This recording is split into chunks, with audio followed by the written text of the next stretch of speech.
Now your substructure is ready. We call this principle floating laying, because none of the base profiles are fixed to an attached component. This way, there will be no draft or pressure on the material, even if there are considerable fluctuations of temperature or moisture. The first deck.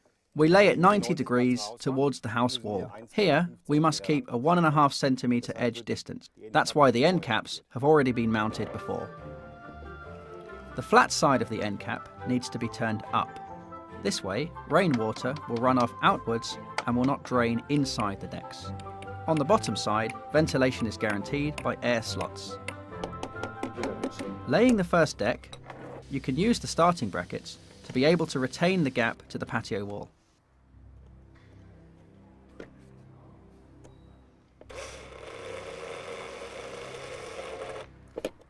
You'll find arrows in the notch on the side of every deck, which are to remind you to maintain the correct laying direction, which should be the same for all decks.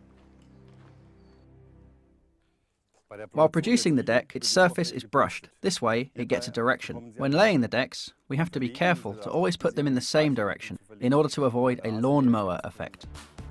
Every deck is imprinted this way.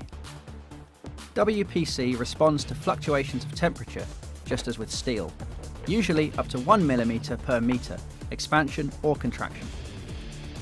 Fit the brackets into the slots, which are on the side of the decks, and screw them together with the substructure on every base profile.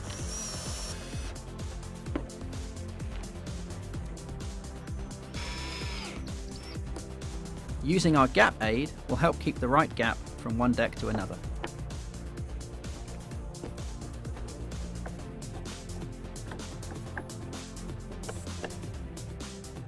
The mounting brackets in the gap aid make it possible for the material to adapt, to expand in the heat or to contract when it's cold. Having laid the first few decks, you will already feel experienced and comfortable enough to do the rest of the area.